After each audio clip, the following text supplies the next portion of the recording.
Begin this morning with a quotation from Thich Nhat Hanh, who is a Buddhist monk and a famous spiritual writer. He said, "Walking on water is not the miracle. The miracle is walking on the earth." I want to share with you this morning a little of my walking on the earth, what I do and why. I need to tell you that I have a very deep passion for the outdoors. When I walk in the outdoors, I can feel the minute I get into the woods, I can feel any tension, any stress, I can feel it literally leaking out of me through my feet, just by being in the outdoors. And every year, I go out and camp. Some say what I do is outdoor living rather than camping. But I have tented, I now have a trailer. And I go out every spring. And I go out intentionally in the spring because things are happening in the spring in ways in which they don't happen quite the same at any other time of the year. It's after the winter, the time when the earth looks dead, when it is silent, when it seems lifeless. And suddenly in the spring, everything is bursting. It's a time of renewal. It's a time of new life. It's a time of growth. And I always go out to Balance because it's close and I can get back and forth if I need to. When I got out there this spring, there may have been buds on the trees, but they were hard to see. Balance always tends to be, in my experience, a couple of weeks earlier rather than Hamilton. So the buds were barely there. By the time I left and back up on Friday, the trees had that marvelous light green haze to them. That light green that you only will see in the spring. I always put out feeders for the birds, birds and squirrels and chipmunks, and the raccoons that my chocolate lab loves to chase when they come out at night, which he did this year, and I shone the light up to see if the visitor was who I thought it was, and there were the little eyes staring down. It reminds me that I am not the only, nor am I the most important inhabitant of the planet that I live on. There are others that live on this planet and need to be respected. One of the things that I really like to do in the spring is look for wildflowers. And wildflowers tend to be small, the size of a dime. The smallest one that I saw on photograph this spring was the size of my little fingernail. Very, very tiny. The most, well, I say with some hesitation, the most common. It can carpet all the places in the forest, and that's the wood anemone. It's a small flower, probably a little bigger than my thumbnail. And they come in various colors, from white to pink to candy striped to bluey purple to orange and even a hint of red. Saw all of those colors this summer. There is the bloodroot. If you know the bloodroot, it's the earliest, or one of the earliest wildflowers that come up. And the beautiful thing about it is when it emerges, it's wrapped in a leaf, almost that you could think of as a shroud or a person wrapped in a coat if you're the clergy type. And as it comes up, it opens up, the leaves open up, and up comes this white flower. And it just looks to me like a creature in prayer, in quiet, and then opening up to the wonder and warmth of the sun. And all of these were out there in lots and lots more. I remember being up in, and you have to look for them. If you don't look for them, you'll never see them. Once you start looking, you'd be amazed at the amount of wildlife and wildflowers that there are at this time of year. I remember in the fall being up with my wife up in Killarney. We both do a lot of photography, and we were photographing mushrooms. And for those of you that don't know, you can find mushrooms in brown, gray, green, yellow, orange, and scarlet red, and lots of hues in between. And we had found this patch of scarlet red mushrooms, probably that tall. And we were down, lying on the ground, wiggling around to get the right angle, and a guy walks past me and asked, "What are you doing?" And I said, we're photographing these mushrooms." "Oh, what mushrooms?" And he looked and he said, "Oh my goodness." He said, "I walked right," and they're scarlet. If you don't look, you don't see them.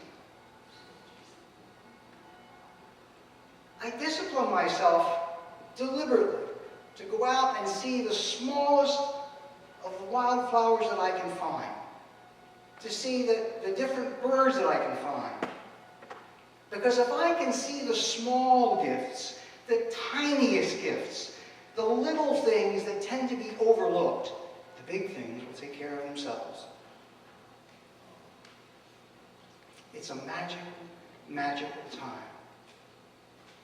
Moses is outdoors, and he has the experience in what's best known as the burning bush. The burning bush is a metaphor. It's a metaphor for Moses' experience of God present in that particular place. And Moses hears, "Take your shoes off, because this is holy ground." Why is it holy? Because God's there. But if that's true, show me any place in this world, and I mean any place, where God is not. There is nowhere on this planet that it is not in God, and God is not there, filling the space. And if God is present everywhere, why is God so rarely seen? I suspect it's because we're not looking. We're not expecting to see the face of God, the reflection of God. In those 12 days out of balance, I saw the reflection of God in more ways than I can count on 10 times my fingers and toes. The earth is filled with the beauty and the presence of God. When Jesus was looking for ways to talk about the kingdom of God, what does he use? He uses images from the world around him. He talks about farmers planting. He talks about the rain coming down. He talks about the sun going down and coming up. He talks about weeds. All that he sees and all that he experiences as he walks from place to place, he doesn't ride, he walks from place to place and discovers signs, images of the presence of God and God's kingdom.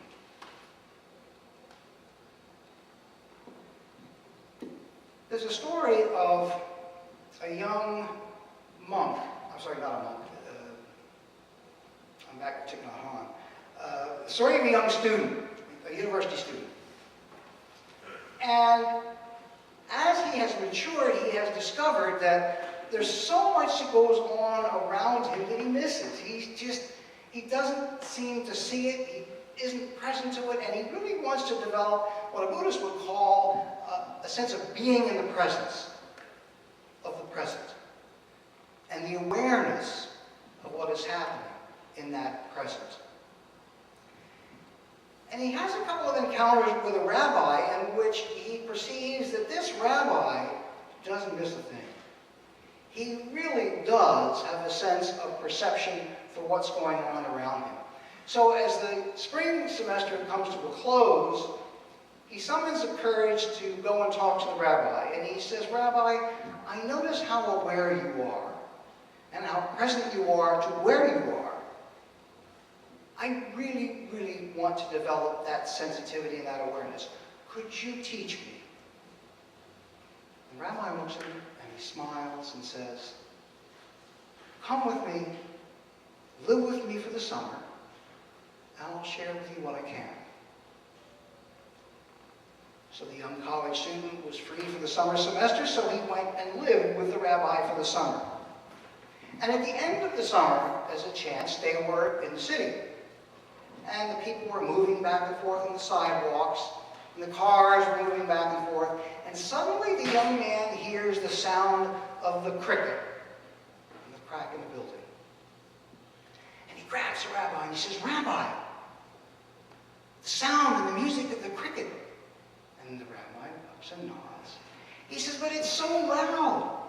People, he noticed, were still moving back and forth, absolutely oblivious.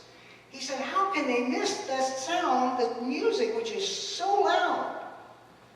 And the rabbi said, "Watch and understand." He reached into his pocket, pulled out a dime, and dropped it on the sidewalk. Everybody's looking. Everybody's looking. He said, "You see, we see what we look for. We hear what we listen for."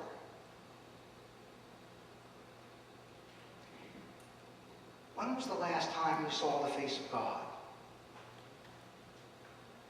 This last week? The week before? If God is always with us, if God is always present, why is it we miss that presence? We need to develop the practice of expecting to see God. Expecting to see the image of God wherever we walk, wherever we are. God is there. May God bless you with the vision to believe and the vision to see.